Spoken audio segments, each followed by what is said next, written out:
To change the voice style of a language used on the interpreter app on Samsung Galaxy S24 Ultra, swipe down the top of the screen by using two fingers to open up the quick panel.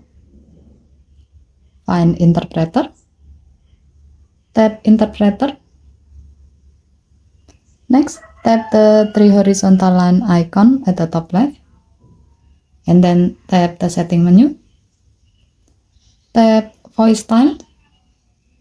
Here you can see the list of the downloaded languages. Tap the required language you like to change its voice style.